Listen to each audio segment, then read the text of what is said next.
पहले अपने 11th के क्वेश्चंस देखेंगे, जैसे चैप्टर वाइज ही चलते जाएंगे, कुछ क्वेश्चन आगे पीछे हो सकते हैं। Why dust come out when A carpet is beaten. जैसे सबने किया होगा, अपनी चद्दर को झटकाने के लिए अपने या तो जोर से झटकते हैं उसको, या एक लकड़ी लेके उसको बीट करता है। यहां कौन काम करता है? Law of inertia. फैस्ट लो बेटा, लॉ ऑफ इनर्शिया काम करता है। डस्ट पार्टिकल है कारपेट के अंदर, ठीक है। लॉ ऑफ इनर्शिया क्या है? जो पार्टिकल रेस्ट में वो रेस्ट में रहना चाहता है, जो मोशन में वो मोशन में रहना। अब आप कारपेट को बीट कर रहे हो, जैसे किसी लकड़ी से बीट कर रहे हो, लकड़ी कारपेट को तो आगे ले गई, लेकिन उसके अंदर जो डस्ट पार्टिकल थे वो रेस्ट में रहना चाहते हैं। तो होगा क्या? कारपेट तो आगे निकल जाएगा, लेकिन रेस्ट पार्टिकल अपनी इनिशियल पोजीशन पे ही रह गए। अब वो इनिशियल पोजीशन पे होल्ड नहीं रह पाते, कहां तक गिर जाएंगे? नीचे या एयर में मिल जाएंगे। समझ में आया? तो ये किस पे बेस है बेटा? अब ये आंसर दे रहे हो तो आप यहां बोलोगे लॉ ऑफ इनर्शिया, फिर वो आपसे क्रॉस क्वेश्चन यही बनाएगा कि लॉ ऑफ इनर्शिया क्या होता है। समझ गए ना क्रॉस क्वेश्चन कैसे बनेगा? नेक्स्ट क्वेश्चन अपने पास, why a scooter slip in the rain. अभी बात हुई थी कि एक स्कूटर रेनी सीजन के अंदर स्लिप क्यों करता है? क्योंकि वहां फ्रिक्शन क्या हो जाता है? कम। किसके बीच में बेटा? रोड एंड टायर के बीच में क्या आ जाता है बेटा? वाटर की एक लेयर बन जाती है रोड और टायर के बीच में, जिससे रेजिस्टेंस क्या हो जाता है? कम हो जाएगा। मतलब फ्रिक्शन की वैल्यू क्या हो जाएगी? कम हो जाएगी, और वहां स्लिपरी हो जाएगा। किसी भी चीज को यदि मोशन में है, आपको उसको रोकना है, ठीक है, या रुकी हुई है उसको मोशन में लेके आना है, या आपको डायरेक्शन चेंज करनी है, तो सबसे ज्यादा इंपॉर्टेंट होता है फ्रिक्शन। जब तक फ्रिक्शन नहीं होगा ये चीज पॉसिबल नहीं होगी। जैसे अपन एक कार को बहुत ज्यादा स्पीड से भगा रहे हैं और आगे एक टर्न आ गया, आपको गाड़ी घुमानी पड़ेगी, लेकिन आपने स्पीड कम नहीं की, तो आपकी गाड़ी रोड और जो टायर के बीच में फ्रिक्शन है वो क्या हो जाता है? इनफ नहीं रहता उस टर्न लेने के लिए। उसके लिए क्या चाहिए होता है भाई? जितना टर्न लेना है, जिस स्पीड से टर्न लेना होता है, तो टर्न लेते हो तो सर्कुलर मोशन में जाते हो आप, तो वहां सेंट्रीपिटल फोर्स अप्लाई हो जाता है। जैसे शायद ये स्लाइड भी होगी, जैसे साइकिल चलाते टाइम या बाइसिकल चलाते टाइम, दोनों ही काम करेंगे बेटा, डायरेक्शन अपोजिट रहेंगे। क्या साइकिल वाला बता रहा था? जैसे साइकिल के लिए बात करते हैं अपन, ठीक है, साइकिल के लिए अपन बात कर रहे हैं, तो साइकिल चलाते टाइम या टर्न लेते हो तो आपने देखा होगा कि आप साइकिल को थोड़ा बेंड करते हो। क्यों करते हो? या बाइसिकल आप टर्न करा रहे हो, थोड़ा बेंड करते हो। जैसे कई बाइसिकल को सांप बना के चलाते ना, ऐसे इधर पटकते हैं उधर पटकते हैं, तो वैसे क्यों करना पड़ता है? उसको बेंड क्यों करना पड़ता है? किसको बैलेंस करने के लिए?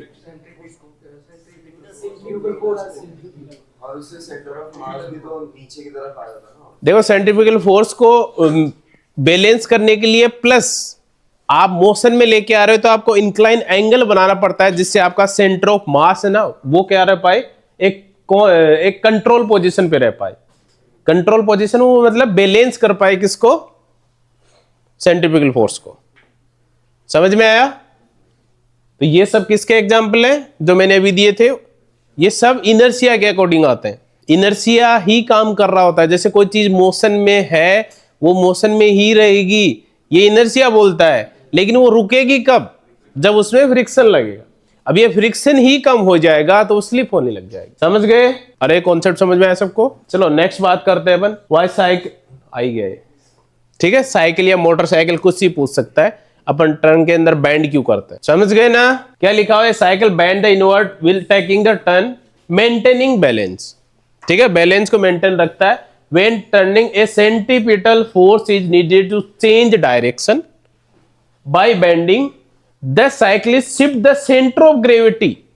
सेंटर ऑफ ग्रेविटी क्या करेगा? जैसे नॉर्मल कोई भी मास है, उसमें तुम्हें पता है कि ग्रेविटेशन फोर्स अप्लाई हो रहा होता है, तो वो ग्रेविटेशन फोर्स और सेंट्रीपिटल फोर्स दोनों को बैलेंस करता है वहां, ताकि वो गिरे नहीं। यदि वो बेंड नहीं कर रहा है, सीधा ही घुमा रहा है, तो उसको बाहर की साइड क्या लगेगा? पुश लगेगा, वो गिर जाएगा, ठीक है, अपोजिट डायरेक्शन में। जिस इस साइड टर्न ले रहे हो, इस साइड टर्न ले रहे हो, तो किधर गिरेगा? इधर गिर जाएगा, ठीक है, जिसको अपन लॉ ऑफ इनर्शिया भी बोलते हैं ना। लॉ ऑफ इनर्शिया में क्या होता है? जैसे मैंने इनर्शिया ऑफ डायरेक्शन बताया था, डायरेक्शन ऑफ इनर्शिया में क्या होता है? आप टर्न लोगे तो उसके अपोजिट डायरेक्शन में गिरते हो। नेक्स्ट बात करते हैं अपन difference between mass and weight. Mass, हर बॉडी का क्या होता है बेटा? एक फिक्स मास होता है, ठीक है। एक फिक्स मास है वो चेंज नहीं होता। चेंज कौन होता है बेटा? वेट। और वेट किसके अकॉर्डिंगली चेंज होता है? उसकी जी की वैल्यू की एक्सेलरेशन ड्यू टू ग्रेविटी के अकॉर्डिंग। जैसे अर्थ पे जी की वैल्यू क्या है? 9.8 है। वैसे मून पे जाओगे तो उसके जी की वैल्यू क्या हो जाती है? 1/6 हो जाती है। तो वहां आपका वेट अलग होगा कंपेयर टू अर्थ के, ठीक है। लेकिन मास दोनों जगह क्या होगा? सेम होगा। तो बात करोगे तो mass is the amount of matter in the body, कि किसी भी बॉडी के अंदर कितना मैटर है वो है उसका मास। और मास कभी भी चेंज नहीं होता। मतलब किसी बॉडी, जैसे आपकी ये बॉडी है, आप मून पे भी चले जाओगे तो सेम ही रहेगी, ठीक है। बॉडी चेंज नहीं हो रही है, उसके अंदर जो मैटर है वो चेंज नहीं हो रहा है। मैटर चेंज कर दोगे तो मास चेंज हो जाएगा। जैसे एक बड़ी हाइट का लड़का, एक छोटी हाइट का लड़का है, दोनों के मास अलग अलग होंगे, ठीक है। उनका मैटर सेम होना चाहिए, तभी मास क्या होता है? सेम होता है। Weight is the force with which earth attract a body. जैसे अपन बात करते हैं वेट की, तो कैसे निकालते हैं बेटा? mg से। कितना अर्थ आपको अपनी तरफ फोर्स लगा रही है, ग्रेविटेशन फोर्स लगा रही है, कितना फोर्स लगा रही है, मतलब mg लगा रही होती है, ठीक है। मास मल्टीप्लाई होता है एक्सेलरेशन टू ग्रेविटी से। तो W इज इक्वल टू यहां लिख सकते हो क्या होता है बेटा? mg। ये फॉर्मूला है वेट का। m क्या है यहाँ पे? मास। और g क्या है यहाँ पे? Acceleration due to gravity. It is constant everywhere, और ये चेंज करता है जब जब ग्रेविटी चेंज होती है। यूनिट दोनों की क्या होती है? इसकी क्या होगी? m की kg में लेते हैं बेटा अपन, और g की क्या होती है? kg मीटर पर सेकेंड स्क्वायर। अरे यही होता है ना। और आपको पता है फोर्स की यूनिट, ऐसा यूनिट क्या होती है? न्यूटन से भी लिखते हैं, न्यूटन। तो इसकी यूनिट क्या आएगी? केजी मीटर पर सेकेंड स्क्वायर या न्यूटन। और मास की क्या आएगी? Only KG. डायमेंशन भी लिख सकते हो। मास क्या है बेटा? एक स्केलर क्वांटिटी है। वेट क्या है? एक वेक्टर क्वांटिटी है, क्योंकि वेट की एक डायरेक्शन होगी, और वो डायरेक्शन किधर होगी? जैसे अर्थ की बात करें तो अर्थ के सेंटर की साइड, ठीक है।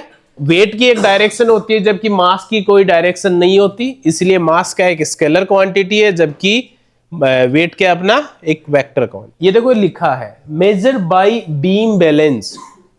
कैसे इसको मेजर करोगे आप?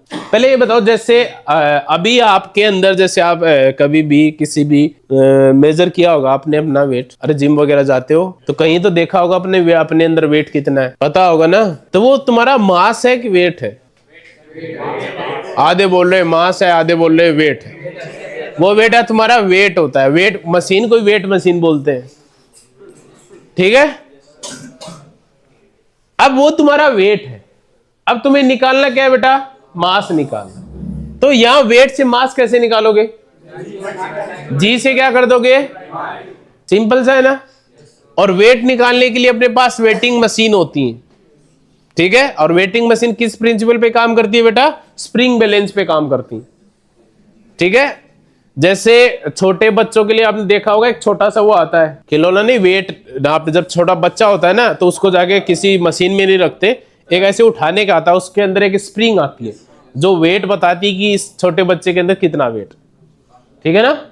सिलेंडर वाला उसमें भी स्प्रिंग ही आती है। जो चीजें हुक करके ऊपर उठा के देख रहा है ना, मेजर कर रहा है, तो समझ लो उसमें क्या है? स्प्रिंग लगी हुई है पूरी। और बाकी हर वेटिंग मशीन में स्प्रिंग होती है, ठीक है ना। इसी प्रिंसिपल पे काम कर रही होती है। चलो नेक्स्ट, कंजर्वेटिव और नॉन कंजर्वेटिव फोर्सेज की बात करते हैं। टाइप ऑफ फोर्स अपने पास, टाइप ऑफ फोर्स में कॉन्टैक्ट, नॉन कॉन्टैक्ट फोर्स भी आते हैं, अनकंजर्वेटिव, नॉन कंजर्वेटिव भी आते हैं। कंजर्वेटिव फोर्स क्या होगा? वर्क डन द पाथ पे डिपेंड नहीं कर रहा, सिंपल सा। कंजर्वेटिव मतलब ऐसे मत सोचना पाथ पे डिपेंड, कंजर्वेटिव का मतलब है पाथ पे डिपेंड नहीं कर रहा। नॉन कंजर्वेटिव का मतलब जो वर्क डन है वो किस पे डिपेंड करेगा बेटा? पाथ पे डिपेंड करेगा। नेक्स्ट अपन बात करेंगे क्लोज पाथ के लिए क्या होगा? हमेशा जीरो, ठीक है। जैसे आपने वर्क डन निकालते हो, वहां डिस्प्लेसमेंट क्या हो जाता है बेटा? जीरो कर देते हो। अरे सर्कुलर पाथ के लिए डिस्प्लेसमेंट क्या कर देते हो? जीरो। तो वर्क डन क्या आता है? वर्क डन का फॉर्मूला होता है force multiply by displacement. Work done close path के लिए क्या होगा? जीरो। इसमें work done of close path is not zero. अब ये जीरो क्यों नहीं है? क्योंकि ये depend, work done depends on the path. कौन सा पाथ ले रहे हो उस पर डिपेंड कर रहा है। ये डिपेंड नहीं करता पाथ पे। ये किस पे डिपेंड करता है? उसकी इनिशियल और फाइनल पोजीशन क्या है, ठीक है। जैसे सर्कुलर पाथ के लिए initial final position same point पे हो जाती है, इसलिए वर्क डन क्या हो जाता है? जीरो। नेक्स्ट पॉइंट पे चलो, मैकेनिकल एनर्जी क्या रहती है इसमें, मैकेनिकल एनर्जी क्या होती है, kinetic energy plus potential energy always constant रहेगी, किसके अंदर बेटा, कंजर्वेटिव फोर्स के अंदर। नेक्स्ट अपन इसमें बात करेंगे, इसमें नोट कंजर्व, सम एनर्जी क्या हो जाती है, लॉस हो जाती है, चाहे वो हीट फॉर्म में लॉस हो, चाहे वो साउंड फॉर्म में लॉस हो।